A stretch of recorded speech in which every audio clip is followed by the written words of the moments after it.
আসসালামু আলাইকুম এভরিওয়ান। এটা হচ্ছে আমার স্টাডি ব্লগ পার্ট 2।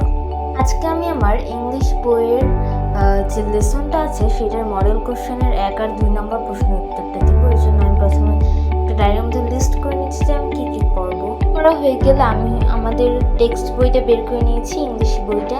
সেখানে লেসন 5 মারিয়ামের গল্পটা আমি এখানে পড়বো। আমি এখানে অর্ধেক গল্পটা পড়বো, কেননা আমি যে মডেলটা করব সেই মডেলের মধ্যেই অর্ধেক থেকেই পুরো প্রশ্নটা দেওয়া হয়েছে। এখানে মারিয়ামের অনেক পরিচয় আর আন্টির কথা নিয়ে আর কি বেশি বলা হয়েছে।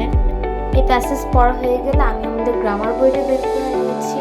গ্রামার বই থেকে এই প্যাসেজের মডেলটা বের করেছি। আর এই মডেলের আমি এমসিকিউ আর কোশ্চেনের অ্যান্সারগুলোই পড়বো, আর কিছু পড়বো না।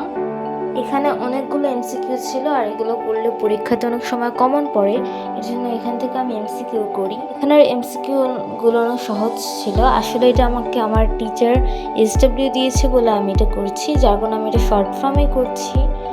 বেশি টাইম লাগবে, এর জন্য আমি বেশি বড় করে লিখে করছি না, শর্টকাটে করছি।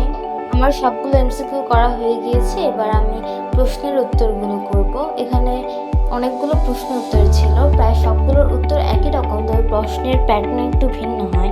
যেহেতু পরীক্ষার মধ্যে প্যাসেজ দেয়াই থাকে, এর জন্য আমি প্যাসেজ দেখে দেখে অ্যান্সারগুলো করেছি। তারপর অনেক পানি পাশে পেয়েছিল বলে একটু পানি খেয়ে নিয়েছি। আর যে কলমটা তোমরা দেখছো, এটা আমাকে উদ্ভাস থেকে গিফট করেছে। এটা আমার খুবই পছন্দের একটা কলম। আমার আরও 4টা কলম আমাকে গিফট করেছে। এভাবে করে আমি আমার সবগুলো প্রশ্ন উত্তর লিখে ফেলেছি। আপাতত এই মুহূর্তে আমার পড়া শেষ। এখন আমি খাবো লটকন, আর এটা হচ্ছে আমাদের নিজেদের গাছের লটকন, খেতে খুবই মিষ্টি। আল্লাহ হাফেজ।